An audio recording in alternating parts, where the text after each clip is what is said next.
Bueno, buenas tardes y buenas noches a todos. Mi nombre es Azucena Castro, yo soy investigadora postdoctoral del Instituto de Geografía y les damos la bienvenida al segundo encuentro dentro del ciclo de Geografías no representacionales en la cultura latinoamericana, materialidades, enredos y multiplicidades de cara al Capitaloceno, que bueno, coordino y que está organizado desde el grupo de estudio Cultura, Naturaleza y Territorio, dirigido actualmente por Hortensia Cita Castro y Agustín Arosteguy, del Instituto de Geografía de la Universidad de Buenos Aires. A través de la investigación académica, el arte, la cultura y las prácticas populares y activistas, desde este ciclo pretendemos abordar acercamientos transversales a ideas de territorio, mapa, cartografía, como será el caso de la presentación de Roberto de hoy, que puedan abordar, que puedan dar cuenta de formas afectivas, corpóreas, performáticas, que a su vez consideren los grupos humanos, pero también la vida no humana, de plantas, animales, agua, permitiéndonos notar o percibir aquellos cuerpos, espacios e identidades oprimidas por las inequidades en el contexto del Capitaloceno. Bueno, el objetivo del ciclo es un poco uno de los objetivos, pensar y concebir un mundo más habitable justamente en las coordenadas de emergencia ecológica y sanitarias actuales. Asimismo, también nos interesan las resignificaciones discursivas, artísticas, literarias, activistas sobre ciertos espacios, como por ejemplo el desierto, la selva, o los barrios populares, configurados o que han sido configurados históricamente como la alteridad. Y también como otro ejemplo podría ser el sertão, en la región del nordeste brasileño, que es el tema que vamos a discutir en el próximo encuentro junto con Giovanna Scarelli y Victoria Saramago. Así que bueno, tampoco no se lo pierdan y pronto saldrá información sobre ese próximo encuentro. Cuando nos reunimos hace unos meses por Zoom con Cita, con Verónica Holman y Perla Sussman para idear y dar forma al ciclo, bueno, conversamos sobre la importancia de tener en estas convocatorias perspectivas sobre cómo diversos materiales culturales han abordado los lugares marginalizados de la cultura y de la sociedad, como los barrios populares, como el título de la presentación de hoy. Y qué tipos de imaginarios geográficos configuran estos materiales culturales sobre estos espacios, digamos, periféricos. De ahí que esta charla la va a dar Roberto Elvira Mates, que es candidato doctoral del City University of New York. Roberto ha estudiado en Oporto, en Estocolmo y Buenos Aires. Tiene un interés en la producción cultural en y desde los barrios populares y su papel en el imaginario latinoamericano. Roberto trabajó para diferentes asociaciones y organizaciones sociales de barrios populares en Cabo Verde, Filipinas y sobre todo en Argentina. Y también ha publicado tanto ficción como traducciones, como sus libros Tú y yo y las primeras lluvias y Tras el reflejo. Bueno, el título de la presentación es Cartografías insalubres y barrios populares en la literatura latinoamericana y tendrá más o menos una duración de 40 a 45 minutos. Y antes de darle la palabra a Roberto, paso un aviso sobre un poco la dinámica. Entonces, pueden escribir preguntas y comentarios que les surjan en el chat, pero también queremos después de la charla dar la posibilidad de interactuar con Roberto, entonces vamos a dar la palabra en el orden en que hicieron los comentarios o propusieron preguntas en el chat, ¿sí? Bueno, entonces muy bienvenido Roberto y te doy la palabra para que empieces la charla. Un gusto. Muchas gracias, Azucena. Antes que nada, gracias a todos y a todas por estar aquí. Bueno, a Cita y a Agustín, a Verónica, que hemos compartido unas epistolario por mail, y por supuesto, Azucena, por organizar y estar ahí, participar y coordinar todo esto. Sinceramente ha sido súper lindo que cuenten conmigo y poder como compartir con todos el proyecto que estamos elaborando día a día. Eh, Acá les quería compartir con ustedes eh, un poco, a ver si funciona, esto es clave. ¿Todo el mundo lo puede ver? Perfecto. Bueno, este es un proyecto que devino a partir de ciertas preguntas y sobre todo una clave que es preguntarse qué narrativa sostiene los imaginarios sobre los barrios populares en América Latina, ¿no? Una pregunta que surgió cuando, a través de mi experiencia docente en la Villa 21 y mi diferencia en las aproximaciones o en los imaginarios que se construían, sobre todo en los medios culturales, en el cine, si alguien ha visto Elefante Blanco, o en la literatura, como La Villa de César Aira, y en los medios, ¿no? Y en mi experiencia personal, ¿no? Entonces, la pregunta que más o menos hace eje a la presentación y un poco mi investigación es justamente desentrañar un poco esto, ¿no? Y dentro de desentrañar esto, descubrir sobre todo si hay una particularidad latinoamericana sobre la construcción de estas narrativas, ¿no? Porque probablemente ya conozcan el término slum, ¿no? Que es el cual se conoce como globalmente a los barrios populares, pero cuyas narrativas son muy diferentes, depende de la geografía, hacia África, mismo Europa, ¿no? De viene de Manchester, Revolución Industrial, en ese sentido muy particular. Mi obsesión era más preguntarme cuál particularidad existe dentro de Argentina, Brasil y México, sobre todo, que son los países que yo más o menos trabajando. Y sobre todo hoy, porque es un proyecto con muchas variantes, tangentes y en proceso de desarrollo, hoy quería compartir sobre todo en pensar cuál es la génesis de estas narrativas, o si existe tal génesis, ¿no? Y en este caso, sobre todo, en particular dos que por sus divergencias me parecían muy atractivas para traerlas a la mesa, ¿no? Que es Argentina y Brasil. Que además, para aquellos que van a ir a la próxima reunión sobre Certado, el Certado es súper importante dentro de lo que es la composición de la favela, que es como se conoce, ¿no? Porque barrio popular, más o menos, yo lo entiendo, se entiende en muchas medidas como villas, favelas, cantegriles, pueblos jóvenes, diferentes denominaciones que están esparcidas a través de todo el continente.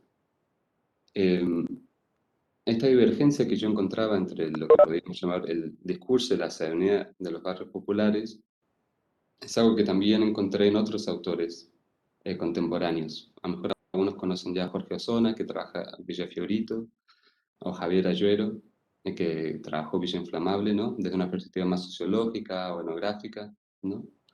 Y lo interesante, particularmente Javier Ayuero y su lectura un poco de las dinámicas que se daban en Villa Inflamable en particular, era que mientras a través de los medios culturales, ¿no? O lo que voy a llamar dispositivo cultural, que defino como toda gente que tiene activa participación en la construcción de un imaginario, que pueden ser los medios, como veremos después con Caras y Caretas, literatura, cine, etcétera, que normalmente reproducen o crean una representación llena de acción, movimiento, normalmente, sobre todo hoy en día, reducido a la criminalidad, drogadicción, etcétera.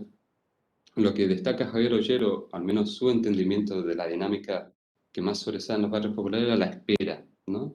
La espera de la ciudadanía de los barrios frente al Estado, ¿no? El Estado, aquel que otorga ciertas como eh, salvedades, ciertas ayudas, ¿no? Y construye ciertos como pacientes del Estado, ¿no? Y entonces trabaja aquello, en vez de la acción, la paciencia, la espera, ¿no? Sin embargo, esto que me pareció una divergencia, también me dio cuenta de la artificialidad de estos imaginarios que se constituyen alrededor de los barrios populares, ¿no?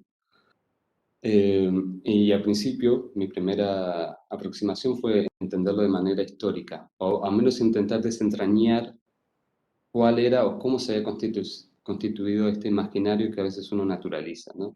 Y por eso la mencionaba Valeria Sinikovsky, que para mí ha sido una guía, un Virgilio dentro de todo esto, y quien pueda, y quien esté interesado en el tema, que por favor chequee su bibliografía, que es espectacular, sobre todo en el caso de Argentina, ¿no? y de las mejores autoras sobre este tema. Entonces, dentro de esta aproximación histórica, lo mío era sobre todo latinoamericano, uno puede ver que hay ciertas continuidades en las narrativas, en ambos sentidos, en el sentido que se va construyendo y evolucionando alrededor de los barrios populares ciertos discursos, ciertas geografías, ¿no? Donde se sitúan, y que también los actores, los agentes que participan en esta construcción del imaginario, tienden a ser los mismos, o van cambiando, o son mentores de uno y se van transicionando en este sentido. Entonces, hablo de continuidades y de núcleos, porque a pesar de que los barrios populares en ese sentido existen prácticamente desde el establecimiento de la modernidad en Latinoamérica, son momentos y momentos donde se les da mayor atención a los barrios populares dentro del imaginario colectivo, ¿no? Y acá mencioné algunos ejemplos, por ejemplo, en Brasil 920, ¿no? Con lo que se llamó las reformas de Haussmann Tropical, Pereira, que lo trabaja otra gran especialista, si alguien quiere conocer, Lorraine Le, súper interesante. Argentina post-crisis o México 960, cuando es la caída del famoso PRI, ¿no? O al menos el agotamiento económico del modelo que tenía.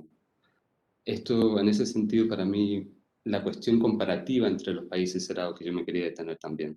Aunque, como dije anteriormente, hoy particularmente vamos a trabajar Argentina y Brasil, pues ya con eso es suficiente, van a ver, y tampoco los quiero agotar. No los quiero hacer sufrir durante 40 minutos o más. Entonces, primero era la cuestión de la génesis, ¿no? Si se pueden hablar, en cierta manera, de a un barrio popular o sobre todo de un imaginario constituido alrededor de un barrio popular que en cierta manera de inicio a las narrativas consecuentes, ¿no? Eh, sobre todo en Argentina y Brasil. Y a pesar de estar muy interesado en la historia, mi intención sobre todo era ampliar el discurso, anotar las complejidades, ¿no? Y ahí es cuando vamos a empezar a hablar de las geografías, que es súper interesante y súper definitivas en la conformación de ese imaginario, en su rol como, en cierta manera, marcos conceptuales, ¿no? Y dentro de esta perspectiva hay dos marcos que me interesan mucho, porque uno se pregunta qué sentido tienen estas narrativas, cuál es su función social, política, cultural, ¿no? Y hay muchas tangentes, muchas interpretaciones, y hay dos que en especial yo en cierta manera concuerdo.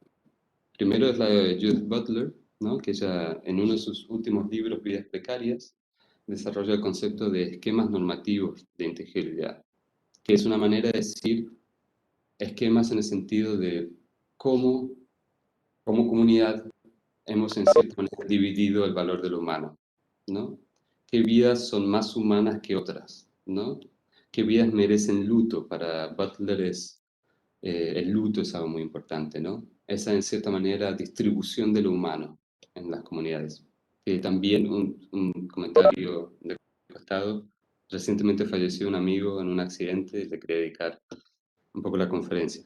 Entonces, hablando del valor de la vida, creía que era importante. Como distribución del valor de la vida, ¿no? De lo que se concebimos o no como humano, ¿no? Me gusta siempre relacionarlo con el concepto de Balibar sobre la ciudadanía, ¿no? ¿En qué sentido? Balibar entiende la ciudadanía como un proceso, no como algo constituido de por sí, ¿no? Aunque a pesar de que haya una constitución o ciertos reglamentos, ¿no? Sino como un proceso que va, en cierta manera, ampliando o excluyendo derechos, ¿no? Un ciudadano que se va conformando o no. Y él utiliza la división bastante clásica de ciudadanía y no ciudadanía, ¿no? En el sentido de la composición de un núcleo poblacional que se considera a sí mismo ciudadano, necesita a su vez de una no ciudadanía en la cual conformarse, ¿no? Y en este sentido yo entiendo los barrios populares en mucha medida son este segmento social muchas veces al cual se le adjudica cierto estatus de no ciudadano, no partícipe en la polis política, ¿no? Utilizando en mucho esta cuestión de la desvalorización de su humanidad. Y ahí la conexión entre Butler y Balibar. Entonces voy a empezar ahora con uno de los, voy a usar dos, ¿no? El barrio de las ranas en Argentina y el morro de favela en Brasil. Voy a empezar por el lado argentino que probablemente estemos más bien memorizados. Habrá unos que conocen, otros que no. Nosotros tendemos a usar el concepto de villas para definir los barrios populares, a pesar de que no es no es en cierta manera joven como concepto, pero en Argentina lo que tiene a comparación de Brasil, donde la palabra favela desde el principio hasta hoy en día es utilizada, en Argentina se van, en cierta manera, renovando o cambiando las etimologías, ¿no? Tenemos villas, después tenemos Puerto Nuevo antes, 930, después tenemos ahora, por ejemplo, el barrio de Las Ranas, ¿no? Y entre medio también podemos hablar a lo mejor del Arrabal, pero eso es otra categoría.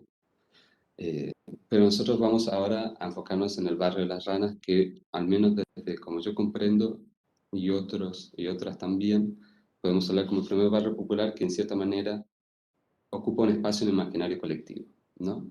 Esta fotografía es de Harry Olds, que era uno de los primeros fotógrafos en el sentido de implementar un estudio fotográfico en Argentina, Kentucky, que había pensado venirse un año y luego se quedó toda su vida. También fue a Chile, interesante para quien esté trabajando la fotografía, ¿no? Bueno, y esta es una división. ¿Cómo surge el barrio de Las Ranas? Fines del siglo XIX, ¿no? La transición de siglo, que en cierta manera tiene muchos ecos con lo que está sucediendo hoy con las pandemias. Ahora todo el mundo, ahora sabemos o hemos hablado de cuarentenas, eh, virus, etcétera, ¿no? Entonces, para el fin del siglo XIX también estamos en una época donde era más rampante la tuberculosis, la fiebre amarilla y otras enfermedades, ¿no? Y estamos en la época del higienismo, ¿no? Como filosofía, y el positivismo, entre otras, ¿no? Entonces, lo que se recurre en fines del siglo XIX es intentar higienizar a la ciudad, ¿no? ¿Y cómo se hace eso? Trasladando la basura hacia las afueras, ¿no? A través del famoso sistema, el depósito y la quema, ¿no? Que era el sistema que se utilizaba para aquella época. El barrio de las Ranas, en ese sentido, y esto es como de cierta manera, un dibujo bastante esquemático, se encuentra entre el matadero, el depósito y la quema, ¿no? Y interesantemente, desde mi, al menos mi trabajo de archivo, es muy difícil ubicar una cartografía que lo ubique, por ejemplo, ¿no? Siempre suele estar excluido debajo de una marquesina, por ejemplo. Siempre cuento la historia, también es una anécdota graciosa, porque esto se da durante la presidencia de Sarmiento, ¿no? Porque uno normalmente habla de Sarmiento desde su escritura o desde su exilio, etcétera, pero también fue partícipe y a lo mejor esto de lo mayor que nos ha legado es esa distribución geográfica, ¿no? Para la periferia, la basura, conformación de nuevos espacios, otra geografía. Pero durante la época, durante el momento pandémico en la ciudad, Sarmiento se fue para la Merced y huyó un poco de la ciudad y se escapó mientras intentaba tramitar todo esto. Entonces, el barrio de Las Ranas en ese sentido se sitúa en una lo que podemos llamar, o lo que llama una cartografía insalubre, ¿no? Ubicada entre el matadero y la quema, son terrenos inundables, cerca del río, que relativamente para aquella época no tenía valor económico, zonas epidémicas. Si uno lo quiere pensar en sentido actual, Parque Patricios es relativamente donde se situaba el barrio de Las Ranas, ¿no? También existe otro espacio que se llama el Bajo Belgrano, donde también hay condiciones similares y también hay comunidades y una ciudadanía ahí. Sin embargo, es el barrio de Las Ranas, por eso también trabajamos que tiene mayor impacto, digamos, dentro del aparato cultural, ¿no? Este, por ejemplo, es un recorte de Caras y Caretas, que va a ser una de las grandes fuentes de archivos sobre este barrio, ¿no? Como una arqueología para descubrir estas cartografías que en cierta manera han dejado de existir. Entonces, algo interesante, y acá entramos ya directamente a lo literario, probablemente todos en algún momento hemos tenido que leer El Matadero, ¿no? De Echeverría, federales, unitarios, ¿no? Y uno lo tiende como a archivar en cierto momento de conformación de nación bastante pronto dentro del siglo XIX. Sin embargo, lo interesante se publica en 1871, ¿no? Donde ya había cierta conformación alrededor de estos espacios, ¿no? Esto lo marca alguien que está interesado en el tema y su lectura es impresionante, Jorge Salesi, ¿no? Quien habla sobre el matadero no como un cuento unitarios y federales, sino como un aparato, él llama un dispositivo cultural, ¿no? Que se inserta en un proyecto mayor, que era justamente esto de transicionar de estas guerras previas que se habían tenido con la transición hacia la higiene, la epidemiología, la pandemia, ¿no? Y empezar a distribuir los roles sociales a partir de esas tangentes, ¿no? Eh, para marcar, y eso argumentando a través de Jorge Salesi, El Matadero como cuento se publicó póstumamente a Echeverría, que eso también nos habla, porque no sé si alguien se acuerda del Matadero, que lo hemos tenido que leer 1000 veces, tampoco quiero meterme mucho en eso, pero justamente es un hombre saliendo de las afueras de la ciudad, ¿no? Yendo hacia el Matadero, como el nombre. ¿Y qué pasaba en ese momento? Había una tormenta, había una inundación, que eso dificultaba, en cierta manera, la entrada de la carne a la ciudad, ¿no? Y en ese transcurso que hace el personaje, están las inundaciones, las enfermedades, el racismo. Es muy interesante leer ese cuento relativamente ahora porque uno encuentra el tremendo racismo que conlleva ese cuento, pero también en ese sentido de la conformación de ciertos estereotipos, cierta figura relacionada con las inundaciones, la matanza, la sangre, las enfermedades. ¿No? Ahora, entonces el matadero como probablemente nuestro primer cuento y también como probablemente primera obra literaria que abarque este espacio, aunque no hace ninguna mención literalmente al barrio de las ranas, sino al espacio en sí, ¿no? Los que van a empezar a, en cierta manera, construirlo dentro de lo que es el imaginario colectivo serán los periodistas y los higienistas, ¿no? En cierta manera le darán cierta consolidación al barrio. Hay ciertas fuentes, pero la mayor o la más, en cierta manera, espectacular archivo es de Caras y Caretas, ¿no?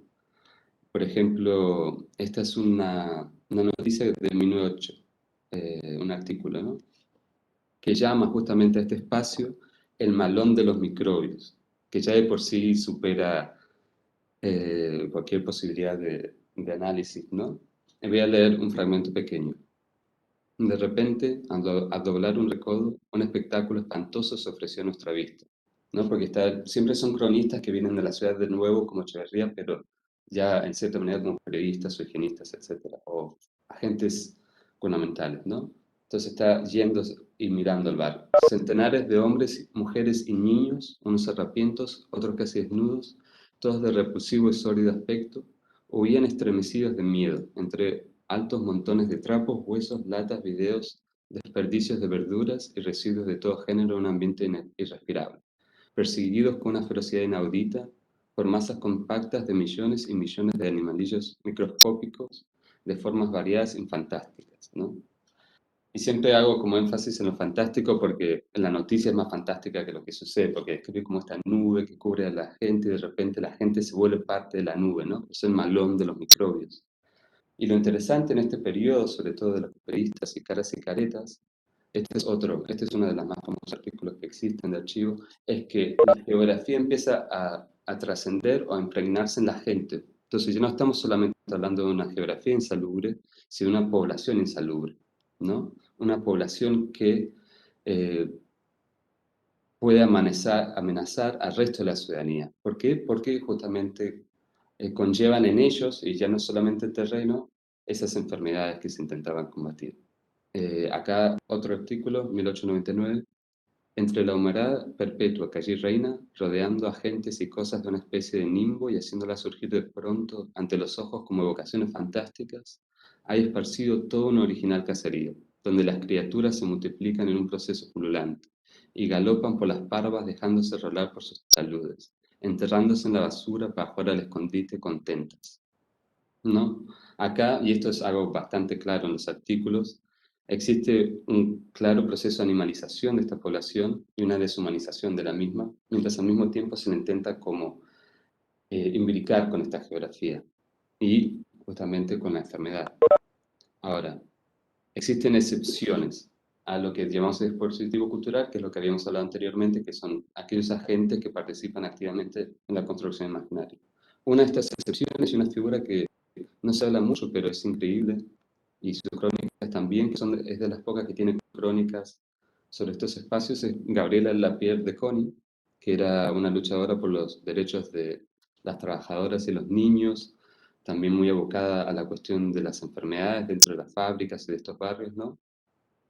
Entonces, y ella también, parte de una misión higienista, justamente visita la quema, visita el barrio de las ranas, ¿no? Y tiene también estas acusaciones y críticas frente a la situación y en cierta manera la dejadez del Estado por parte de los vecinos. Y lo interesante de Connie, y en ese sentido ya hace su excepcionalidad, mientras en Caras y Caretas se está constituyendo una ciudadanía y una no ciudadanía, ¿no? Una amenaza a nosotros que estamos en estos espacios. En Connie no, siempre se trabaja a través de las hermanas, de los hermanos, de la empatía, de lo que podríamos llamar la política de los cuidados hoy en día, ¿no?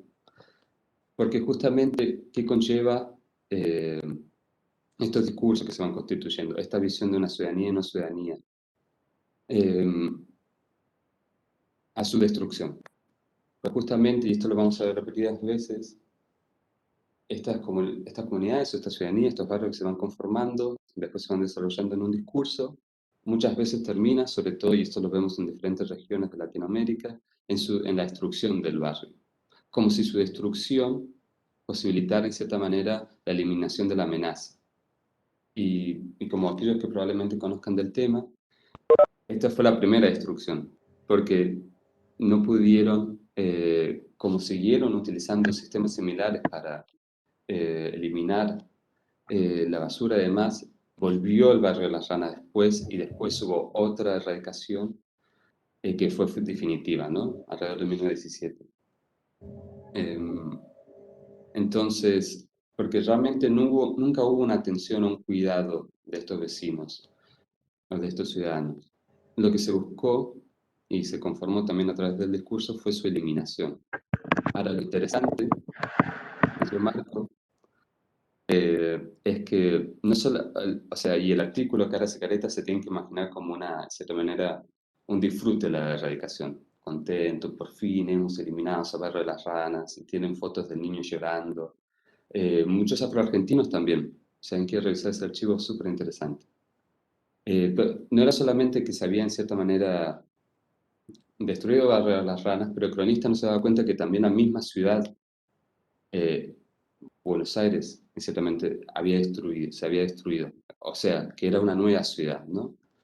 Como indico ahí, siguiendo a Connie de la Torre, entre 869 y 1914, que son fechas del censo municipales, la población había crecido un 742%, ¿no? Eh, En este sentido estamos hablando de otra ciudad. O sea, no solamente el barrio de las Ranas había desaparecido, sino que había desaparecido la ciudad de la que habíamos hablado. Y ahora lo interesante es que el barrio de las Ranas, a pesar de que desaparece como espacio, no desaparece como discurso, no desaparece como figura literaria o teatral, y eso lo vamos a ver ahora. Sin embargo, cuando reaparece, y esto lo vamos a ver en los sainetes, en la literatura, no es en referencia a la enfermedad, sino a la criminalidad, ¿no? Eh, ¿Por qué? Esto está abierto a las preguntas, ¿no? Ahora, en una cuestión de algunos años, de repente, esta dinámica de crear divisiones, en crear un grupo particular separado, en este caso antes por las enfermedades, frente a una ciudadanía sana que está amenazada justamente por este grupo, ahora ya no está amenazada por las enfermedades, ahora está amenazada por la criminalidad. Ese grupo es una amenaza para esta sana población que es éticamente aquella que puede guiar a los otros, ¿no? Lo cual está marcado literalmente con la cuestión del migrante, ¿no? Como herramienta pedagógica, ¿no? ¿Cómo se puede enseñar al migrante que llega a seguir las normas y a conformarse como ciudadano esperado, ¿no? ¿Y cuál es el ejemplo? Y el ejemplo que se utiliza y que aparece en los sainetes, por ejemplo, va a ser el barrio de las Ranas y la Quema, que es el otro espacio, ¿no? Los sainetes, que probablemente muchos ya conozcan, ¿no? Obras breves teatrales relativamente estereotípicas, ¿no? Que figuran tropos con mucha variedad también, no hay un sainete, sino que evoluciona a través del tiempo, pero uno se sorprende de la cantidad de sainetes que están dedicados justamente al barrio de las Ranas y a la Quema, ¿no? Tenemos Enrique García Belloso, Pedro Pico, mismo Bacareza, para que si han tenido que leer el Puntillo de la Paloma, Alberto Novión, Juan Caruso, figuras estelares dentro del género del sainete, ¿no? Eh, donde se retoma, y esto es lo interesante para mí, se retoma la dinámica que había antes. ¿En qué sentido? Dividimos dos ciudadanías. Una no ciudadanía, que no es no ciudadanía justamente porque está enferma y puede amenazar el cuerpo social, donde están la gente sana. Entonces se conforma como un grupo aislado y todo el mundo que atraviese ese grupo puede estar amenazado por, en cierta medida, antes la enfermedad. Y ahora se continúa la narrativa, a pesar de que ya no existe el espacio, ¿no? Y muchas veces lo que sucede en estos sainetes es que un personaje por fuera de los barrios, en cierta manera, se entromete en él a través de una pareja, un trabajo y demás, y si no suficientemente rápido, tiene la probabilidad de caer en la criminalidad o asesinado por códigos de honor o diferentes finales que todos concluyen con la gran lección: hay que alejarse de esos espacios y de esa ciudadanía. Y este es un discurso que sigue mismo hasta 1923, que para quienes probablemente también lo hayan tenido que leer, Manuel Gálvez y su famosa Historia del Arrabal, ¿no? Que es en cierta medida como una divina comedia de la urbanidad porteña de aquella época, donde hay como niveles de, en cierta manera, maldad urbana o de centros de delincuencia, ¿no? La Boca y Jamaciel, ¿no? Pero sin embargo, para 1923, donde ya no existía el barrio de las Ranas, ¿cuál era, en cierta manera, el centro de todo mal o aquel, el peor espacio? El barrio de las Ranas. Sigue estando ahí como ejemplo. Y justamente Historia del Arrabal cuenta de la historia sobre una pareja que por cuestiones familiares o cuestiones laborales se entrometen en estos espacios y una termina en la prostitución y el otro asesinado justamente por la misma, ¿no? Entonces, tenemos las geografías que se van, en cierta manera, inscribiendo los cuerpos sociales en aquella ciudadanía, ¿no? En una narrativa sobre la misma, y ya, sin aquella geografía y con otra población, vemos como aquella misma narrativa se sigue constituyendo y usando como ejemplo, ¿no? Y vemos cómo se ha trasladado aquella geografía hacia los cuerpos y luego hacia la palabra. Eh, y este es simplemente un ejemplo de cómo se constituyó esto. Ahora, y es muy interesante también por los ecos que incluso es actuales. Pero bueno, eso lo vamos a dejar para otro tema, si no eh, no los tengo acá todo el día, que seguramente tienen cosas para hacer. Entonces, este es un ejemplo, en el caso argentino, ¿no? De cómo se va transicionando entre la geografía de los cuerpos y la narrativa. El otro que quería hablar, que es muy diferente, es el de la favela. Para aquellos que estén dentro del tema, sabrán que la favela en sí hace referencia a un árbol o una planta, ¿no? El que están viendo justo al frente suyo. Eh, pero las primeras favelas, o el famoso morro de la favela, que sé que vamos a hablar después, a comparación de lo que sucedió en Argentina, ¿no? Es más porque un proceso higienista, modernizador, eh, es a partir de la guerra, ¿no? Y probablemente lo hablen la semana que viene, ¿no? La guerra en el Certado, ¿no? Con los jagunzos, la famosa guerra de los canudos. Para esta época, la nación de Brasil, la República de Brasil, se estaba constituyendo. No sé si alguien ha visto la bandera de Brasil de aquella época, pero para aquel momento se llamaban los Estados Unidos de Brasil. Y es literalmente la bandera norteamericana, pero con amarillo verde, por ejemplo, ¿no? Ahora, ¿qué sucedió? Porque esto es importante.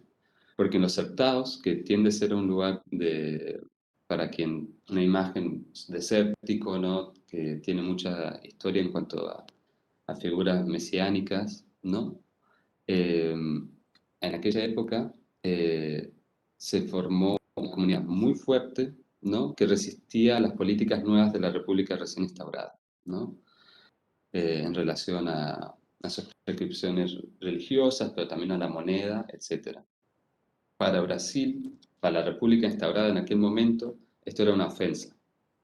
Nadie podía, sobre todo en la génesis de la República, resistirse a la misma.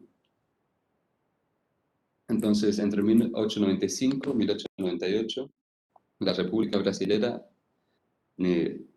puso guerra, le hizo guerra a esta pequeña comunidad, ¿no?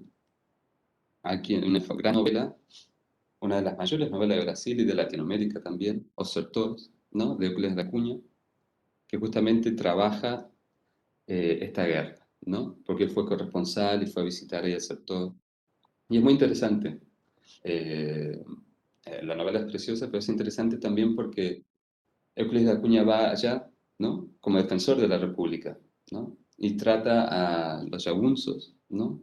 Como salvajes o resistentes, gente que ha caído en la fe, etc.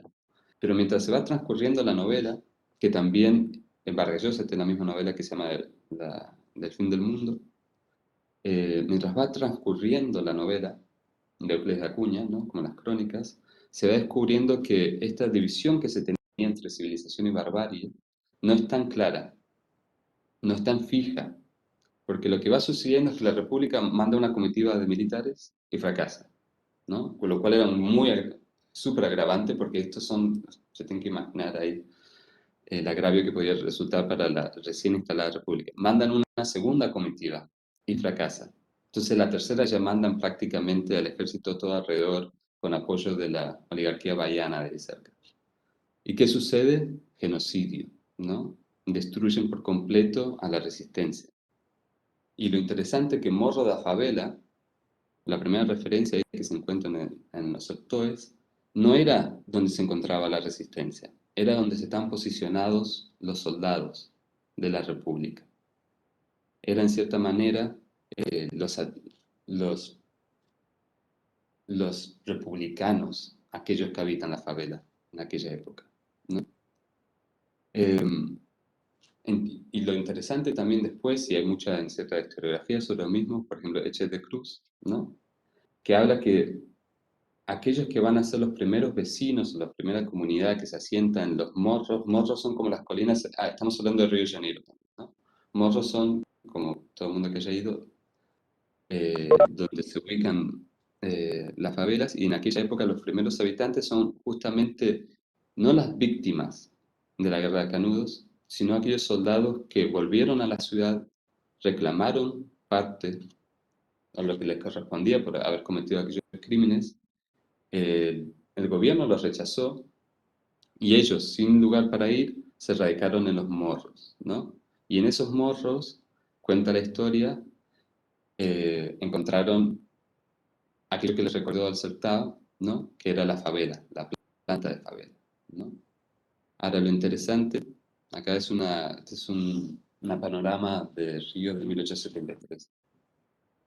Lo interesante también es que en estos morros donde se van a instalar aquellos republicanos, también se instalan los vecinos de los cortizos. Los cortizos, en cierta manera, lo que podemos hablar como comentillos en Argentina, ¿no?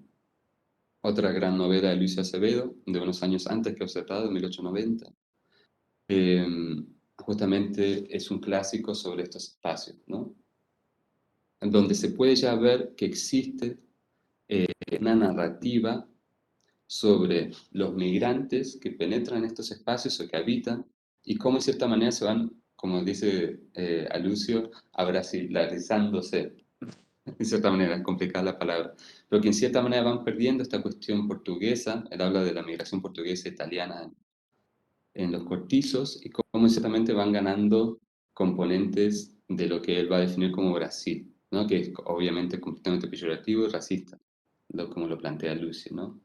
Que dejan de trabajar, empiezan a emborracharse, eh, entre muchas otras cometen un asesino sobre un criminal. De vuelta con esta filosofía, ¿no? Que la migración que empieza o se corrompe a partir de cierto contacto y sobre todo de ciertos espacios. Entonces, lo que sucede también en la transición de siglo, 1890, después también sobre todo 1902-5, es la eliminación de los cortizos. ¿Por qué? Justamente también con esta filosofía higienista. Los cortizos aparentemente confabulaban para esparcir fiebre amarilla, tuberculosis y todo. Y esto colaboraba o amenazaba al cuerpo social, ¿no? Y lo interesante es que estos cortizos, como lo dice Sidney Chalou, que es otro gran especialista sobre el tema, que el fin de los cortizos significa la entrada a las favelas, ¿no? O como él dice, la era de los cortizos al siglo de las favelas, aunque el siglo ya queda corto, por ejemplo, con marco temporal. ¿Y dónde ¿Dónde se van a encontrar entonces aquellos que habitaban los cortizos, que en cierta manera llevaban consigo aquella narrativa higienista como amenaza al cuerpo social? Al morro de la favela, ¿no? Donde se van a empezar a volver vecinos, se van a, en cierta manera, a expandir. Ahora, y esto es muy interesante también, porque como se pudo destruir el barrio de las ranas y también los cortizos, se intentó también hacerlo con los morros. Hubo una política fuerte y además, para quien sabe, destruir un morro es prácticamente cambiar la geografía completa de la ciudad, ¿no? Y esto es lo que hablábamos antes de la época del Haussmann tropical, ¿no? De Pereira, durante su gobernación. Acá hay unos ejemplos de cómo el dispositivo cultural participaba activamente en intentar endilgarle la favela a este discurso que ya le había endilgado a los cortizos. Acá, por ejemplo, hay una caricatura de Osvaldo Cruz limpiando inmundicia del morro de la favela, ¿no? Y acá hay otro extracto de un cronista, ya de Río, que cuenta la historia sobre, de vuelta, la figura del cronista, el periodista que hemos visto antes, ¿no? Que va hacia el morro, se encuentra en lo que a él le parece un mundo paralelo al resto de la ciudadanía, ¿no? Y en cierta manera, y esto también es importante, es una divergencia con Argentina, está muy contento.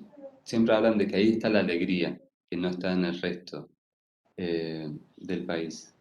Sin embargo, una vez que sale del morro, lo primero que piensa es, uh, eh, ahí está la enfermedad, me tengo que ir a limpiar, me tengo que escapar, porque puedo estar en cierta manera contaminado, ¿no? Entonces vemos cómo en cierta manera el dispositivo cultural, a través de cronistas, a través de los medios, de las caricaturas, eh, participó activamente en la construcción de esta narrativa, ¿no? De transmitir lo que se venía de los cortizos a los morros, a las favelas, y constituir de nuevo, como hemos visto en Argentina, una no ciudadanía que amenaza al cuerpo social. Y de cierta manera tuvo éxito esta narrativa, ¿no? Porque realmente hubo un activo trabajo por desmontar, como ellos llaman, diferentes morros.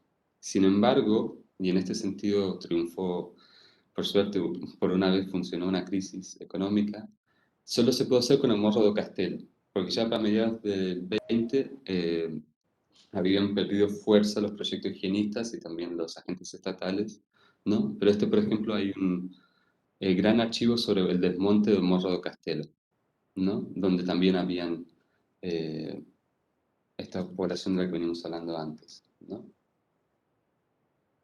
Y acá es donde uno empieza a entender las divergencias y demás, eh, mientras el aparato cultural en la Argentina eh, posibilitaba y perpetuaba este discurso, más allá de que se había caído, ya más allá que no estaba el espacio, más allá que esa población que había, o esa ciudadanía que estaba antes en el barrio se había distribuido por otros espacios, eh, seguía usándolo como ejemplo del mal, en cierta manera, ¿no? Como del centro de la criminalidad, ¿no?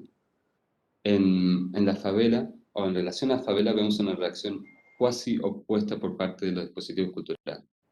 Eh, Esta es una pintura de Tirso Amaral, por ejemplo, sobre la favela, y también tenemos al famoso Oswald de Andrade, que muchos probablemente lo conozcamos de su manifiesto antropófago, ¿no? Aquella cuestión de consumir la cultura ajena y transformarla en algo propio, ¿no?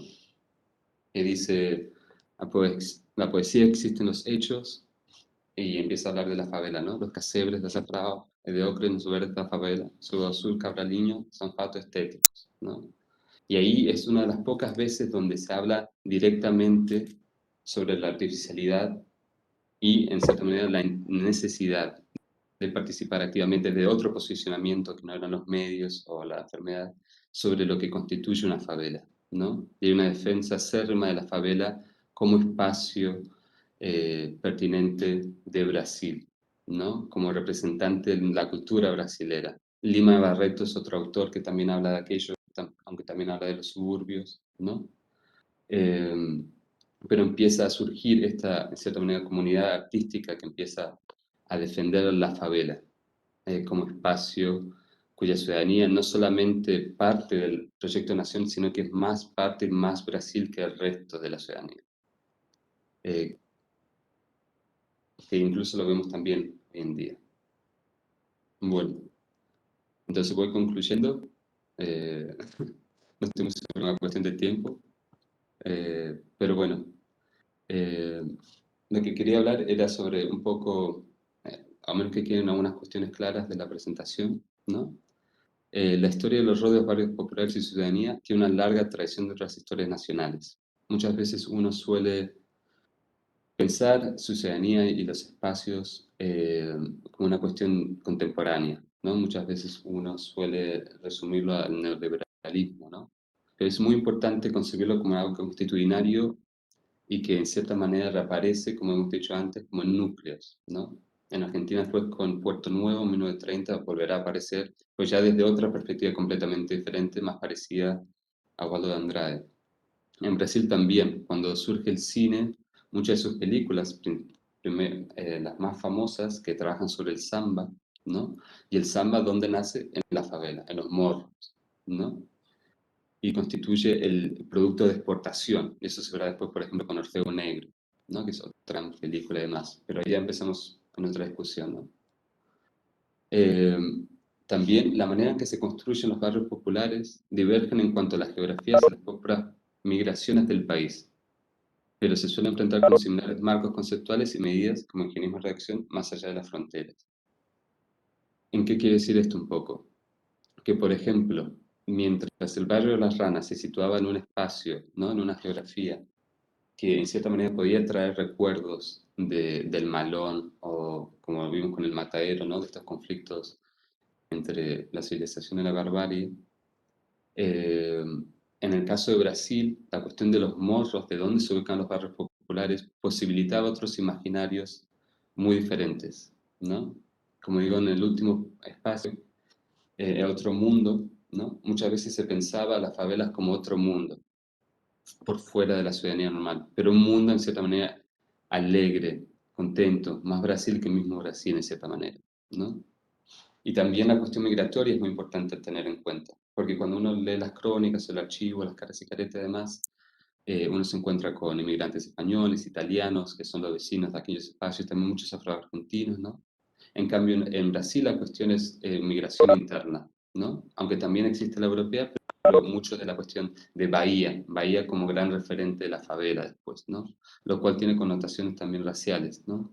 Hay que pensar que en Brasil eso es siempre fundante para entenderlo. Eh, y lo interesante de las comparativas es justamente desentrañar estos marcos conceptuales que nos unen de cierta manera, ¿no? Que a pesar de que son fenómenos y geografías muy diferentes y génesis muy diferentes, ¿no? Es interesante ver cómo los conceptos o las maneras en que se conforman suelen ser de muchas maneras hermanas o hermanadas, ¿no? Y que las medidas muchas veces son prácticamente iguales, erradicación, etcétera, exclusión y demás. Lo cual permite, en cierta manera, empezar a pensar la cuestión más de una manera regional o latinoamericana más que particulares nacionales, ¿no? Bueno, y les agradezco a todos por haberme tolerado. Este es un proyecto abierto. Hay probablemente gente ahí que sepa mucho más del tema, pero y me encantaría escuchar sus comentarios, sus preguntas, sus palabras. eh, y estoy acá ah, para recibir cualquier comentario. Pero muchas gracias. Bueno, muchas gracias Roberto por esta lectura de las favelas, su emergencias, reemergencias y transformaciones. Em, bueno, ahora sí, abro el foro de preguntas y respuestas y comentarios. Y bueno, dije que las he escrito en el chat que las podían comentar ahí, pero si Roberto quieres, por ejemplo, Ricardo, Luis, que tienes una pregunta en el chat, ¿querés hacerla oralmente? Mm, Desmutearte y hacerla. Creo que es más lindo la interacción. Bueno, sí, yo me enteré de esta conferencia en realidad porque estoy haciendo la última materia del profesor de Geografía en Campana y el profesor Gabriel Videla nos invitó para que entráramos. a la charla. Y a medida que lo iba escuchando, me iban pasando por mi cabeza un montón de cosas. El tema de la lectura del Matadero me es muy fuerte en mi cabeza, a pesar de que lo leí en el secundario ya hace más de 30 años. Eh, eh, y me resulta que estos procesos que vos decís de higienización y de y erradicación, intento de eliminar lo que nosotros en Argentina conocemos como las villas, sigue siendo un proceso muy actual, porque en los 70, durante la dictadura militar, cargaban a la gente que vivía en las villas adentro de los camiones, la metían en los trenes y la mandaban para sus provincias de origen. Y en los 90, bueno, ya sabemos lo que ocurrió con Puerto Madero y quieren hacer el mismo proceso con la Villa 31, generar un proceso de gentrificación porque son terrenos de mucho valor inmobiliario. Quieren crear un nuevo Puerto Madero en lo que es la Villa 31. Hola Luis, muchas gracias por todos los comentarios. Mira, tenés razón en prácticamente todo. Eso yo creo que es interesante sobre revolver archivos. Hay dos cosas que me acordé mucho que dijiste, lo de los 70, ¿no? Hay un gran libro que creo que es de Bernstein, si no me equivoco, Defender el derecho a la ciudad, creo que se llama, si no me equivoco, que alguien me corrija. eh, que habla justamente, porque como nosotros concebimos o capital hoy en día, ¿no? Donde está el conurbano y la capital, hubo un proceso activo por parte de la dictadura de justamente de eliminar y de trasladar a la población de los barrios populares. Y muchas veces como nosotros hoy entendemos esas geografías, ¿no? De la línea del conurbano contra la capital, son prácticas, fue un proceso activo y programático de parte de la dictadura en trasladar ciertos vecinos hacia otros espacios donde, en cierta manera, pudieran ser más, no controlables, pero menos, de cierta manera, problemáticos, además de las torturas que cometieron con los vecinos y demás. Hay, con Villa Oculta, por ejemplo, Ciudad Oculta, hay todas unas historias súper, súper fuertes sobre justamente el rol de la dictadura en ese proceso, en relación con los barrios populares. Y lo que decís de los ecos, totalmente de acuerdo. Eso es lo que siempre me parece muy particular de intrometerse en un archivo que a lo mejor tiene ciento y pico de años y ver la falta de, y ver en cierta manera los ecos de la repetición, ¿no? Porque hay momentos de la historia que son muy particulares, como Villa Esperanza, Puerto Nuevo, con Roberto Alt, Amorim, ese es un muy bonito momento, pero es muy diferente y yo incluso pienso que la cuestión de los barrios de las ranas y cómo se trabajó esa cuestión y cómo se pensaba esa ciudadanía es incluso muy actual hoy en día también. Y habrá que tener en cuenta también con lo que estamos viviendo con la pandemia, que en ciertas maneras también se lució este discurso, ¿no? En espacios donde, etcétera, etcétera. Entonces yo estoy de acuerdo que hay en cierta manera una crueldad en la falta de creatividad, ¿no? En la repetición de ciertos discursos, ciertas dinámicas que se siguen situando, ¿no? Con la excusa de higienizar un espacio, estamos hablando más eh, de un aprovechamiento, ¿no? De cierta ciudadanía por sobre otra, ¿no? Entonces estoy de acuerdo con vos, Luis, 100%.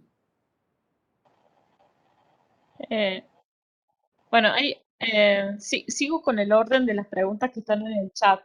Hay otra pregunta de Cita, ¿querés hacerla vos? Bueno, eran dos preguntas y son más inquietudes. Bueno, en principio, felicitaciones, súper interesante y estimulante la presentación, Roberto, así que ya mil gracias. Y a ver, dos preguntas. Una, titulabas tu presentación Cartografías insalubres, ¿no? Entonces me preguntaba, ¿por qué cartografías? Un poco remite a la fuente, pero también al uso que estás pensando de la fuente, en qué sentido, en términos del tipo de representación. Y después, por otro lado, a ver, no, venías trabajando con las narrativas que sostienen, ¿no? A los imaginarios. Tu centro está puesto en las narrativas, digo, pensando en las narrativas como un relato con despliegue temporal, donde lo temporal es clave. Digo, recién en las conclusiones retomabas un poco la cuestión de los orígenes, de los sujetos, pensaba también otros orígenes de los espacios y también la pregunta es ¿por qué otros hitos temporales son claves en ese despliegue temporal de las narrativas? Si hay similitudes o hay diferencias entre los dos casos que vos estás trabajando. Respondo la primera y después, por favor, aclárame la segunda. Sobre los hitos, pero sobre las cartografías, porque siento que, a pesar de que es súper importante la cuestión del espacio, ¿no? Y la geografía mismo, cartografía siento que es este espacio entre medio donde se participa también la cuestión de la subjetividad, de la representación o la no representación, ¿no? Hay un cuento de Borges que justamente habla de cartógrafo, ¿no? De este mapa que se sitúa sobre un espacio y se vuelve el espacio en sí, ¿no? Creo que cartografía justamente posibilita eso, y no puedes sacar muchos más ejemplos, pero es súper interesante la manera en que se omite ciertos espacios en la cartografía y en otros no. Sobre todo en Barrio Las Ranas, pero también en Brasil, en Los Morros. Eh, entonces, por ese lado, eso es lo que me interesaba esa categoría. Y del otro que me interesaba la pregunta es sobre los hitos temporales. Claro, un poco recuperabas en tus conclusiones los orígenes, ¿no? Migrantes en un caso, externos, internos, digo, como descripción de los sujetos, y en ese origen han creado parte del devenir de los imaginarios con respecto a ese barrio. ¿Qué otros hitos te parecen claves, además de los orígenes, en ese despliegue temporal? Sí, en ese sentido como cronológico de la nación. Por ejemplo, entonces tenemos la génesis, el barrio de las ranas. En Argentina, en particular, en 1930, que hablamos antes. Villa Esperanza, ese es otro hito muy bonito que se causa también a través de la gran crisis económica de aquella época y también de la circulación de ideas anarquistas y comunistas, ¿no? Entonces se empieza a ver a la ciudadanía, o esa aquella no ciudadanía, como un aliado, ¿no? Aliado para otras causas. Un poco como hablamos con Luis, también los 70s, ¿no? Eso es un momento particularmente fuerte porque cambia la geografía un poco de cómo se distribuyen los barrios populares en relación a la ciudad y a la provincia. En los 55 también es súper interesante. Ahí está Berbisky, ahí está Antonio Berni, donde empiezan a cobrar mayor fuerza y mayor rol, y se empieza a pensar en los barrios populares de una manera más latinoamericana, ¿no? Porque si no siempre se suele pensar como productos propios de cada país, ¿no? Como la favela como algo propiamente brasilero, la villa como algo propiamente argentino. Y la post-crisis, o sea, desde el 2001 hasta mediados de la última década, ha sido otro momento de un hito, yo siento, en la manera en que, bueno, Kessler tiene un libro súper interesante del sentimiento de inseguridad, por ejemplo, ¿no? Eh, entonces, por ese lado, por Argentina. Y en Brasil tienen otros hitos súper interesantes. Por ejemplo, no es 1930, pero ya a fines de los 30, los 40, también en Brasil se vuelve la favela ya con el cine, empieza a incrustarse dentro de la imagen colectiva de Brasil. Después en los 60 también es súper interesante, fue una cuestión de que la favela se vuelve un instrumento de exportación. O sea, se vuelve justamente lo que se exporta de Brasil en cuanto a cultura. La música, el samba, eso es de la favela. Eh, y a través del cine y etcétera. Y en Brasil otro hito también es importante, es más en los 90, previo a la Argentina en ese sentido. Por unas cuestiones súper interesantes, que es que, y eso también sucede en Argentina, que los mismos vecinos de los barrios, esa ciudadanía, se vuelven partícipes en la construcción de ese imaginario, en los dispositivos culturales, ¿no? Que en Argentina sucede recientemente con César González, un poeta de la Villa Rodrigo Bueno, que estamos traduciendo al inglés ahora con él. Y, y en Brasil, sin embargo, sucede mucho antes, con Carolina María de Jesús y sus diarios, ¿no? Pero sobre todo cobra fuerza en los 90, con los saraos, y ya se empiezan a crear comunidades artísticas dentro de las favelas, etc. Entonces hay paralelos, pero también hay muchas divergencias en los hitos. Pero la cuestión temporal es súper importante, como remarcas. Gracias. No sé si ayuda distinto. Perdona, Eco. Bueno, entonces le voy a dar la palabra a Gabriela. Pues. A Ernesto, que se oculta detrás de mi nombre. Bueno, en realidad yo he trabajado en salud mental, he disfrutado de tu exposición y la sorpresa son las enormes similitudes que existen en tu relato con la historia de la locura, de los manicomios, de la salud mental en Argentina. Con pequeños retoques, con un pequeño maquillaje, tu exposición va muy bien en una historia argentina de la locura, los locos, los migrantes, los pobres, los manicomios fuera de las ciudades como la basura. Es notable. Nada más que eso, compartir con ustedes la sorpresa de la enorme similitud entre una cosa y la otra. Muchas gracias. Muchas gracias a vos, Ernesto. Y completa razón. Es súper interesante cómo se van confabulando todos los espacios en un mismo lugar. Que es aquello como vacío que están en las cartografías, ¿no? Aunque no es un vacío, sino que son justamente... pero sí. Y Jorge Salesi también, que hablamos antes, que lo menciona. Es tristemente muy paralelo, siento, aunque yo no conozca tanto del tema. Gracias a vos, Ernesto. Y a Gabriela. Bueno, entonces le voy a dar la voz a Perla, que tiene una pregunta. Hola, ¿se ve? Sí, Bueno, ¿no? gracias. ¿No? No importa. Te vemos. Bueno, pero ¿me escuchan? Sí. Sí, sí, Bueno, sí. no, quería saber si esos momentos que son claves en los procesos de construcción de la identidad nacional, si podías hacer una relación entre la idea de ciudadanía y nación o se la hiciste, en particular a partir de estos elementos culturales que elegiste para presentarnos estos imaginarios, ¿no? Hola, Perla. Gracias por la pregunta. Si no entendí mal, la relación entre ciudadanía y nación, o proyecto nación, y de los diferentes hitos, ¿no?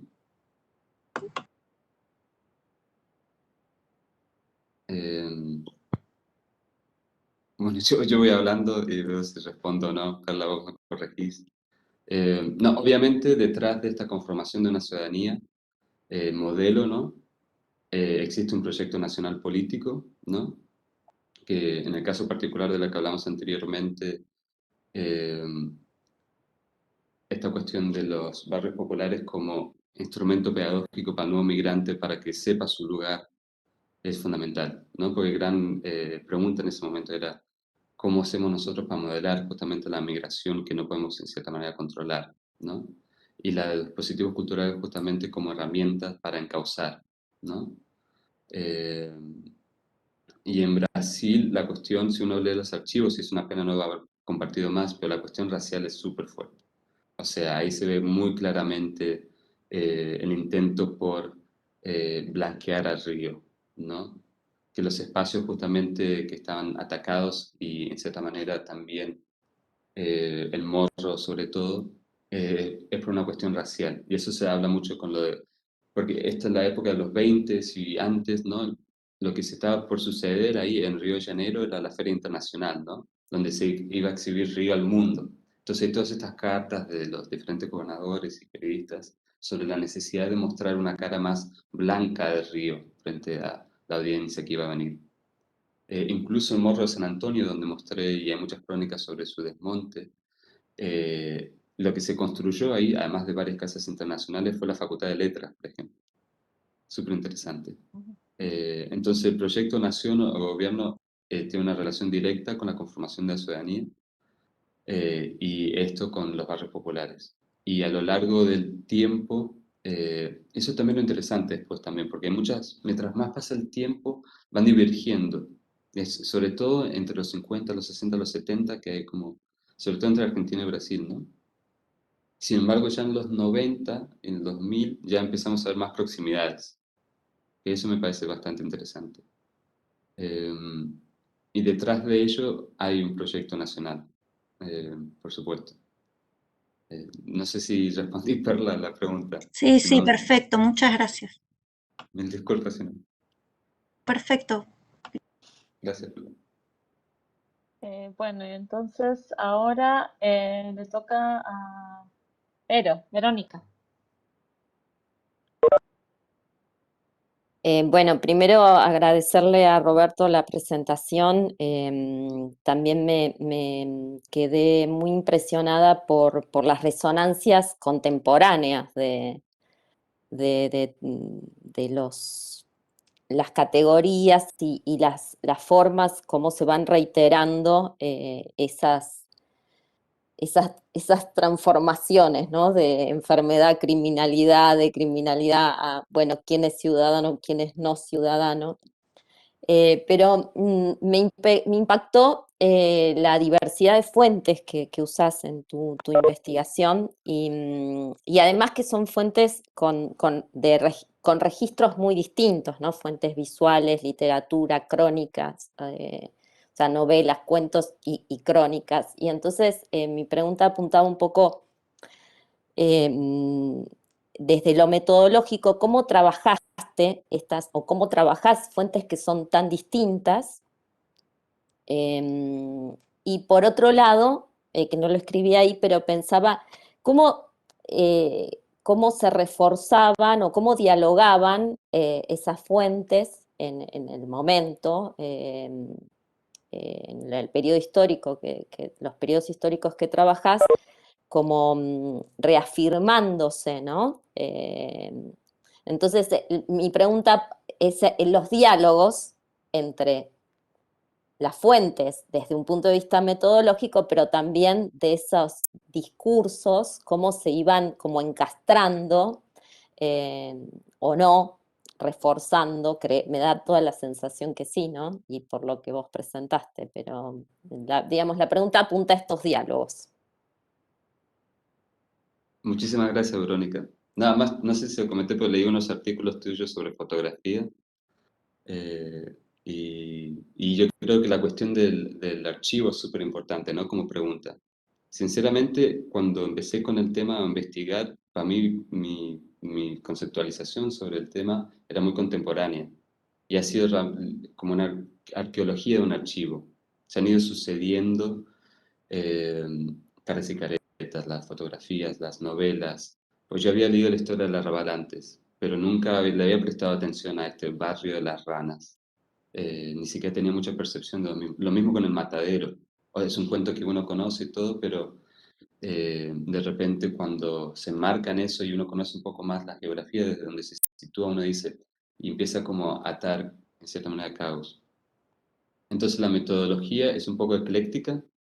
Creo que esa es una de las intenciones también. Creo que lo rico por ejemplo, este evento, ¿no? De lo interdisciplinario y demás, es poner en juego diferentes fuentes, diferentes archivos, diferentes medios, ¿no?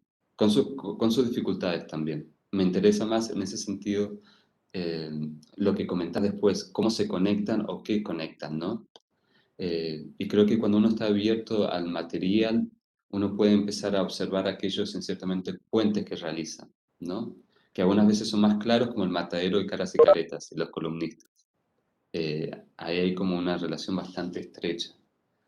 O las fotografías son historias de Raval. Sin embargo, es cierto que hay mucho material que es divergente, porque en cierta manera hay como un campo de guerra cultural por definir lo que es el barrio popular, ¿no? Que obviamente, por ejemplo, el barrio de las Ranas o el Morro, cuando uno conoce que se ha sido erradicado, destruido, porque ha ganado un bando de aquella campo cultural, ¿no? Pero hay momentos donde no ha sucedido eso. O dentro de ese campo de guerra, por ejemplo, con Gabriela Lepere de Coni, ella es una voz súper divergente del resto del grupo. Entonces, uno encuentra oposiciones dentro, a lo mejor, de una visión muy homogénea. Hay otros casos donde, de repente, por ejemplo, en los 40 en Brasil, 30-40, donde uno ve claramente una defensa de la favela, que empieza con Tirsa Amaral o Waldo Andrade, pero luego con el cine y la música agarra su auge y se vuelve Brasil en cierta manera. Entonces hay peleas, hay luchas, hay divergencias, perspectivas muy particulares. Entonces en ese sentido es como ser traductor a veces, ¿no? Uno le mete cierta interpretación o cierta hermenéutica, ¿no? Y a veces se escuchan más unas voces que otras, pero yo creo que son archivos muy polifónicos, muy divergentes a veces, pero que si uno escucha bien a veces se encuentra como esa voz mayor. Y hay unos casos son más claros que otros. Barrio de las Ranas es muy claro el odio, hay una pedagogía de odio frente a los barrios populares. Y hoy en día yo siento lo mismo también, del aparato cultural. Hay una pedagogía del odio en cómo se escribe literariamente o en el cine o demás, sin entrar mucho en ese tema. Pero yo creo que eso, estar abierto y las divergencias todo el tiempo. Eh, sí. No, y hay mucho también que yo no he expandido, yo creo que hay gente que probablemente lo haga mucho mejor después sobre el archivo, porque cada fotografía es especial, cada particular. Hay, por ejemplo, yo no lo he mencionado, pero de las pocas fotografías que yo he visto de afroargentinos, la mayoría las encontré en el barrio de Las Ranas, sobre todo en el momento de erradicación. Eso es súper interesante. Y eso remite al matadero después, ¿no? Donde hay un odio racista en el cuento, que luego, cuando vas a Manuel Gálvez, 1920, desaparece el lado afroargentino. Y uno se pregunta qué ha sucedido ahí. Se mantiene el espacio, pero ya con otra demografía. Es súper interesante. Sí. De vuelta, no sé si respondí, Verónica, Sí, pero a sí, ver, comentad. gracias. Gracias a vos. Bueno, entonces le voy a pasar la palabra a Javier. Así que tal. Primero quería felicitar a Roberto por la charla, ha sido sumamente enriquecedora. Yo le voy a dejar mi espacio a una siguiente pregunta, porque justo mi pregunta iba por los caminos que había hecho Verónica. Así que agradezco la respuesta de Roberto. Bueno, entonces le doy la palabra a Gonzalo. Hola Roberto, ¿qué tal? Bueno, muchas gracias por la presentación. Lo mío simplemente es un comentario que, digamos, tu presentación me hacía reflexionar un poco sobre cómo esas narrativas, ¿no? Fueron a su manera configurando o contribuyendo con la configuración espacial de la propia ciudad, en el sentido de ir marcando bien de manera diferencial un norte y un sur, y que esas narrativas terminaron por tener un peso tan fuerte, digamos que al día de hoy son como, de un modo, en algunos casos recuperadas en la política pública, sobre todo cuando hay discursos que hablan de como recuperar un sur que está perdido, que se inserte en la dinámica de un norte. Y en este sentido también me parecía como esas narrativas, digamos, tienen un peso tan fuerte en la configuración espacial que no solamente, digamos, son reconfiguradas por la política pública para ese sur insertarlo en un norte, sino que al mismo tiempo se siguen reproduciendo, y lo pienso en el sentido de cómo en los últimos años aparecen proyectos de política pública para reivindicar el sur como ese lugar propio de los espacios de la salud. Y pienso en el complejo este hospitalario que se quiso hacer ahí en la zona sur. Así que nada, era simplemente un comentario de esto, como parecía muy interesante cómo esas narrativas siguen vigentes y que se siguen resignificando a veces de diferentes maneras. Muchas gracias, Gonzalo. Totalmente de acuerdo. Hay toda una composición ahí norte-sur en la ciudad, que la historia del arrabal es claramente, o sea, su cartografía de lo que él llama el arrabal o el lumpen, es Isla Maciel, La Boca, hasta el barrio Las Ranas, ¿no? Y que se ha perpetuado. Y algo que te quería agregar, que creo que es súper interesante, porque uno a veces uno no sabe muy bien si cuál es cuál. O sea, una de las preguntas que uno tiene es si la narrativa vino antes o no, o cómo se conforma, ¿no? En ese juego de imponer ciertas como cartografías. Y que al mismo tiempo que estuvo el barrio de Las Ranas, que era el sur, también existía el Bajo Belgrano, ¿no? Que es otro espacio, pero por alguna razón, que a lo mejor porque no encajaba dentro de esta narrativa sur-norte, por ejemplo, no tuvo un espacio hasta después, ¿no? No en la época del barrio de Las Ranas, de envergadura. O sea, en el sentido de la fuerza que tiene en los sainetes, en la literatura, en las crónicas, en Caras y Caretas, por ejemplo, ¿no? En lo periodístico, etc. Y eso también, en cierta manera, da espacio para entender lo artificioso de estas narrativas, ¿no? Cómo se eligen ciertos espacios o ciertas maneras de comprender las cartografías, ¿no? Eh, Nada, quería agregar eso, Gonzalo, pero estoy súper de acuerdo de que existe y que todavía, ¿no? El norte y el sur de la ciudad. Muchísimas gracias. Bueno, Ivonne te felicita por la exposición y luego Luis tiene una duda o tiene una pregunta. Sí. Bueno, hola otra vez.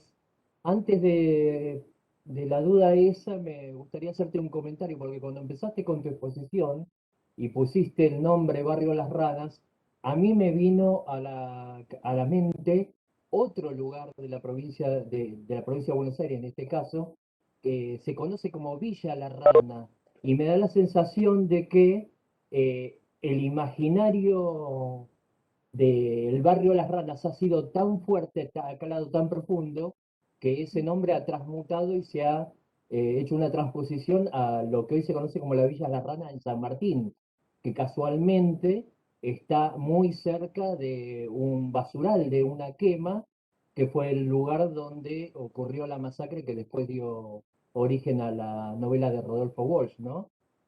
La duda que tenía era, volviendo al tema de Brasil, cuando yo me enteré de que Brasil había sido nominada y después le dieron la sede para los Juegos Olímpicos de Río 2016, la pregunta que se me generó en ese momento, y yo digo, ¿qué es lo que va a ocurrir con las favelas de Río de Janeiro?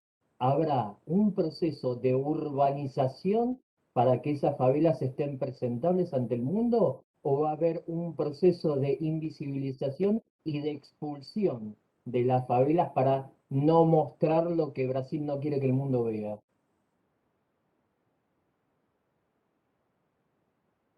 Hola Luis, es súper interesante. Sí, yo había conocido de nombre la Villa de la Rana y simplemente para remarcar un cosa, añadir ahí, que debe haber consecuencias o genealogías. Hay muchas palabras que uno usa, como ciruja, por ejemplo, que provienen del barrio de las ranas, o raneros, entonces las etimologías quedan de cierta manera.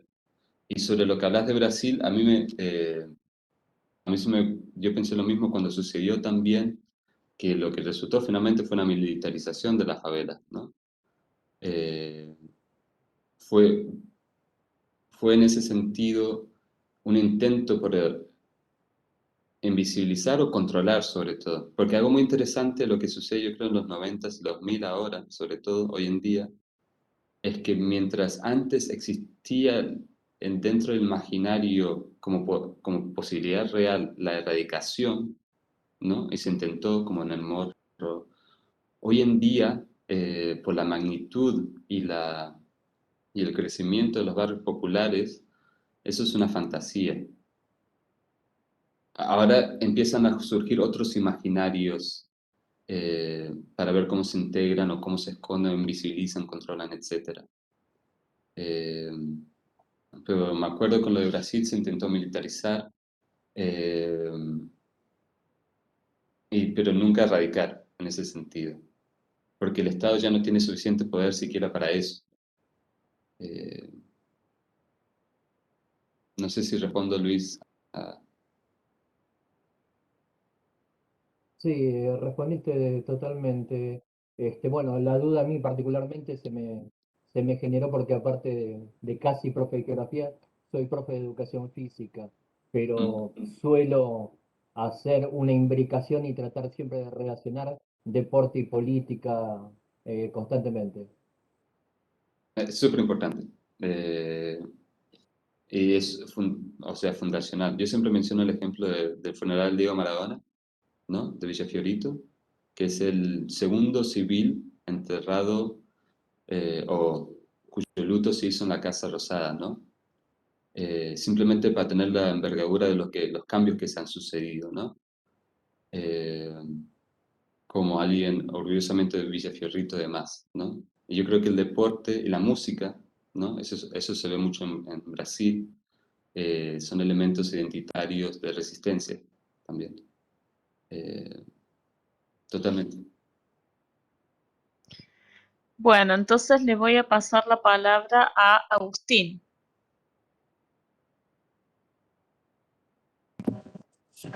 Bueno, Roberto, ahí la verdad que una presentación, un tema muy interesante, ¿no? Que abre para muchos lados, ¿no? En cartográficos, narrativos, imaginarios también, que se construyen y que son construidos. Y ahí, así, me gustaría agregar, bueno, eso de que la duda de Luis. Sí, que efectivamente lo que Brasil hizo fue poner unidad, se llamó unidad pacificadora dentro de las favelas. Bueno, eran los militares como autorizados, ¿no? O sea, como para, bueno, estar ahí y intentar controlar eso bueno, que dada la envergadura que tienen, erradicar sería un bochorno, ¿no? Mundial, delante de todo lo que se venía, ¿no? Eh, bueno, fue la visita del Papa, bueno, hubo todo ese movimiento, ¿no? que conocemos. Pero bueno, y, y la verdad que, bueno, me quedé pensando en esa cuestión, en esa relación de las artes, ¿no? De la cultura con las favelas, y me acordé mucho, bueno, de Elio Ochisica, ¿no? Que en la década, los últimos años de la década del 60, con ese movimiento tan fuerte, ¿no? El tropicalismo, ¿no? Que bueno, ahí estaba él, estaba, bueno, Caetano, ¿no? Todos los músicos de Bahía, después Poeta, bueno, hubo todo un movimiento. Y te quería preguntar así, y acá, ¿no? ¿Qué pasó acá? Porque, bueno, ahí esa conexión de ese movimiento con las favelas las partes como menos visibles, ¿no? De Brasil se ponían en juego ahí, ¿no? Con ese colorido, esa alegría que mencionabas vos en tu presentación. Y acá hubo algo así parecido, como un rescate, como bueno, vamos a mirar para esos lugares también que no se ven o no. Hola, Agustín. Gracias por la pregunta y por todo además. Em,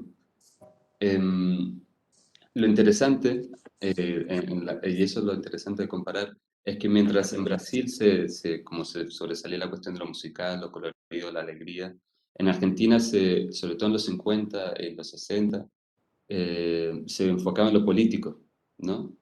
El activismo político. Eran barrios y con una ciudadanía que se pensaban como posibles agentes activos dentro dentro de un proyecto político alternativo, ¿no? Como se marca en la de Berbisky o en Antonio Berni. Entonces, mientras en Brasil está un lado más como, quizás musical o cinematográfico, si han visto Orfeo Negro, hermosa película, eh, pero en Argentina sobre todo se enfoca en la cuestión política, ¿no? En la posibilidad, en una patria grande, ¿no? Y también la cuestión de la migración, que suele ser lo único que yo siempre critico de esos momentos, de esa época, es que el dispositivo cultural en Argentina, eh, hasta reciente, está un poco alejado de los barrios populares. Son aliados, pero a veces no se los incluye dentro de la producción cultural, ¿no? O se los piensa como compañeros, colegas, de interlocutores culturales, ¿no? Mientras en Brasil ya para los 60 ya es muy diferente. Los músicos, las aportaciones, y eso es una tristeza también. Pero sí, existe al mismo tiempo una politización y ciertamente un distanciamiento con los barrios populares dentro de la cultura, digamos. Eh, eh, Es lo que yo veo, que yo creo que está cambiando, por eso también mencionaba lo de César González, eh, que creo que Perla estaba preguntando ahí. Estamos trabajando con su poesía de traducción. Y yo también trabajo con un colectivo Mundo Villa, que tiene su propio canal, su propia radio, de la 21 sobre todo, pero también ahora están en Puerto Apache y otros lados. Y con mis exalumnas que ahora ya tienen roles activos dentro de la organización y todo. donde se intenta exponer un poco más el lado cultural, ¿no? Que también ayudan los nuevos medios digitales también para compartir y, de cierta manera, como transmitir, ¿no? Crear nuevos canales culturales. Pero sí, en ese sentido es un poco... Y la dictadura también luego quebró toda posibilidad de la unión más entre colectivos culturales con los barrios populares, por ejemplo. Porque esa politización los hizo ver como una amenaza. Y por eso se los eliminó. No sé si ayudé a Agustín. No, pues perfecto, sí. Pero muchas gracias.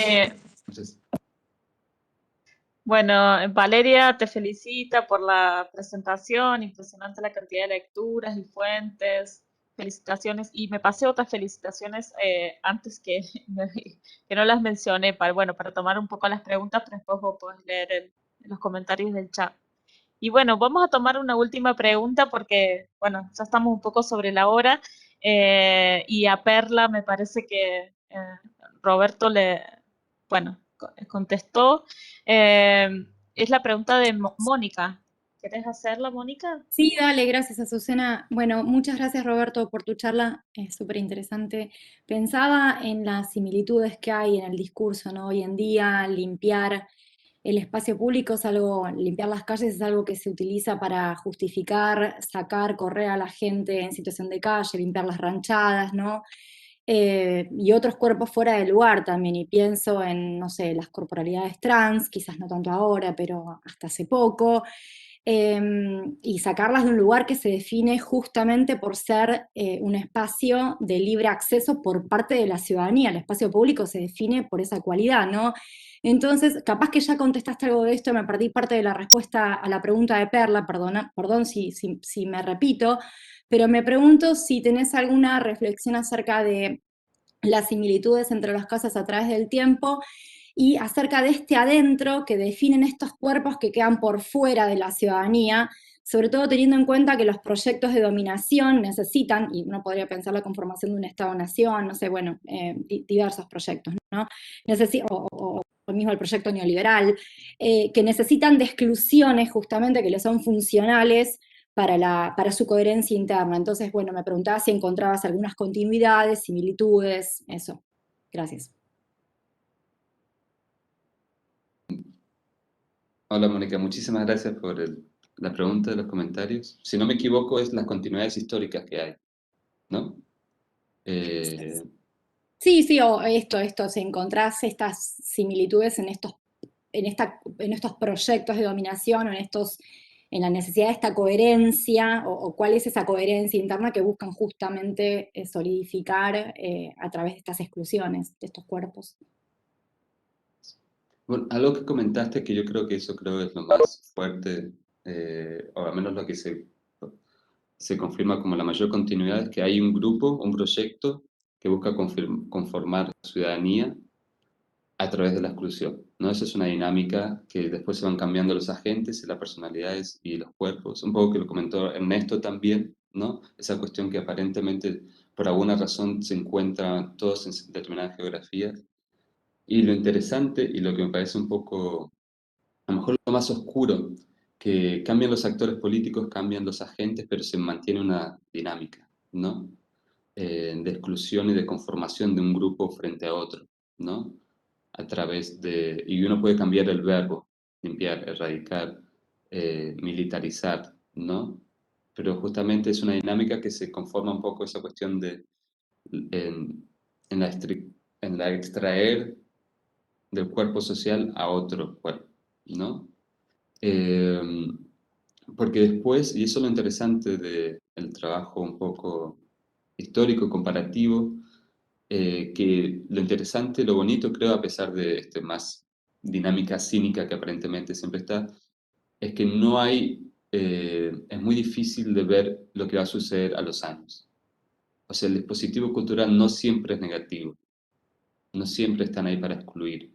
El Estado no siempre excluye, sino que en ese sentido entra un poco más lo arbitrario, lo anárquico de la historia, ¿no?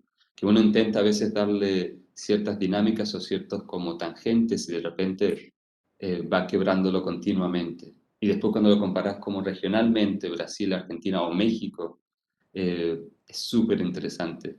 Entonces siempre mi miedo es como confirmar una tangente, ¿no? Que la misma historia luego igual te va a mostrar que está equivocada. Pero sí lo que comentabas, Mónica, de que esta cuestión de conformar un cuerpo a partir de la eliminación de otro cuerpo o la limpieza de otro cuerpo y demás. Pero después creo que como se ha desarrollado, ¿no? En particular con los barrios populares, es súper divergente a través de la historia. Quiénes componen aquellos vecinos, cómo trabaja el dispositivo cultural con esa ciudadanía, ¿no? Quiénes participan en esa construcción. Todo eso cambia y eso es súper interesante. Muchas gracias. Gracias, Mónica. Bueno, voy a dar la palabra a Malena, que tiene también una pregunta, la ultimísima. Perdón. Bueno, muchas gracias, Roberto. La verdad que la presentación fue muy estimulante para pensar las geografías imaginarias, ¿no? Y en ese sentido yo quería como recobrar dos ideas que vos hablabas, y una fue la idea de traductor, ¿no? En tanto interpretación de eso. Y ahí me preguntaba, vos cómo, si notás si puede haber interpretaciones diferentes sobre lo que vos planteas. Y cuento una pequeña anécdota, ¿no? Hace poco se publicó una serie sobre Tevez, un jugador de fútbol que nació en Fuerte Apache, y que en realidad la serie lo que pretende es visibilizar o cartografiar de alguna manera las problemáticas de Fuerte Apache. Sin embargo, a mí me parece que la interpretación o lo que terminó es que en las escuelas del barrio generó que, yo vivo cerca de Fuerte Apache, por eso lo sé, generó que muchos chicos que jugaban tranquilamente hasta que salió la serie, después los que eran de Fuerte Apache dejaron de estar integrados. Por lo tanto, creo que muchas veces estas visibilizaciones terminan como siendo, y esa es la pregunta, ¿no? Si no terminan siendo contraproducentes, digamos, ¿no? Esa visibilización, como el cuento de Borges, ¿no? Porque el cuento de Borges en definitiva termina siendo obsoleto para las generaciones futuras. Nada, y retomo lo de Fuerte Apache sobre todo porque también hay algo con el deporte que quisieron instalar como jugador del pueblo por el solo hecho de haber nacido en un barrio popular, cuando en realidad de jugador del pueblo no tiene mucho, digamos, no tiene una militancia popular como la podía llegar a tener Maradona, digamos. Entonces vuelvo con esta idea de la interpretación y que muchas veces estas obras, y ahí centro un poco con la metodología, como vos analizás, de interpretar, si siempre se tienen las mismas interpretaciones, si pueden jugar en contra, cómo es esa vigilancia epistemológica, ¿no? Para poder llegar a estas conclusiones que vos llegás. No sé si se entendió. Creo que sí, o si no intentamos trabajar algo entre los dos. Algo que... entonces sí, volviendo a Borges, aunque ahora no, el traductor es un traidor, ¿no? Entonces hay miles de interpretaciones a partir del mismo archivo, muy lindas interpretaciones también paralelas y divergentes a la mía. Y lo segundo, lo que decís, que creo que eso es lo más interesante, es, por ejemplo, películas como Fuerte Apache, como la de Tevez, ¿no? O, por ejemplo, la producción cultural que se dio sobre todo en las últimas décadas, ¿no? Década y media. Yo no creo que todo escritor que escriba de un barrio popular escriba ciertas novelas o filme cierta película como Elefante Blanco con intenciones de denostar al barrio popular. Ahora, lo que sucede, pero eso también es otro trabajo, otro análisis, es que muchas veces por cómo se reproduce, cómo se instaura aquellos productos culturales, terminan perjudicando a los barrios, ¿no? Porque alimentan ciertos discursos o ciertas narrativas que uno a veces es inconsciente de. Y muchas veces, como decís, con la serie puede incluso tener los efectos contrarios, ¿no? Por ejemplo, El Elefante Blanco es una película que intenta marcar la problemática, justamente el título, ¿no? El abandono del hospital, etc. Ahora, es una película que termina encajando en ciertos estereotipos a los vecinos de ese barrio, ¿no? Entonces produce eso, es como crítica, pero al mismo tiempo enterrarse más en esa narrativa. Eso, estoy de acuerdo. Y lo que sí yo creo que hay que como empezar a desconstruir o cambiar es la cuestión de la visibilidad, o esos marcos conceptuales, o de centro-periferia. Creo que eso sí que es bastante tóxico. Hablando un poco lo de Mónica, decía si había tangentes, yo creo que eso sí permanece. Y yo creo que son como marcos conceptuales que son muy fáciles de erradicar. O sea, ¿qué significa visibilidad en ese sentido? Visibilizar una cuestión. Esa cuestión ya existe. O sea, uno está hablando de la visibilidad de ciertos segmentos frente a otros segmentos. Pero, o el concepto de centro y periferia, ¿no? No existe tal centro ni tal periferia, ¿no? Son marcos desde donde hay como cierto posicionamiento, ¿no? Cierto enunciamiento. Entonces yo creo que son esas cuestiones que debemos empezar como a repensar, ¿no? ¿Cómo podemos empezar? Y que a mí en ese sentido va más por el lado de, bueno, eso, de construir por parte esa cuestión y de fundar o de redistribuir de quién participa en las construcciones de esas narrativas, ¿no? Bueno, gracias, Malena. No sé si ayudé de vuelta. Sí, claro que sí, respondiste bárbaro. Gracias. Bueno, entonces vamos a tener un montón de felicitaciones y de mensajes positivos en el chat, después te los dejo para leer. Y vamos a cerrar aquí, quiero darle las gracias, Roberto, mil gracias por esta presentación tan estimulante que generó un montón de preguntas y discusiones por este recorrido por las particularidades de los barrios populares en Latinoamérica. Y también agradecerles a todos los que participaron, bueno, como oyentes y también con preguntas, con comentarios. Así que estamos muy contentos bueno, yo y toda la gente del grupo, y también quiero mencionar a Leandro, que nos está asistiendo con las cuestiones técnicas, aunque no le vemos la cara, pero está ahí detrás. Bueno, y a todos los del grupo de Cultura, Naturaleza y Territorio. Así que los esperamos en la próxima y muy pronto vamos a sacar la información para el próximo seminario. Así que muchísimas gracias y este seminario va a estar en YouTube muy pronto. Así que, bueno, quien quiso notar alguna referencia o algo lo puede volver a ver. Así que bueno, muchísimas gracias y muy buenas tardes o buenas noches, dependiendo de dónde estén. Y gracias, Roberto. Muchas gracias a vos, Azucena, y a todos por soportarnos.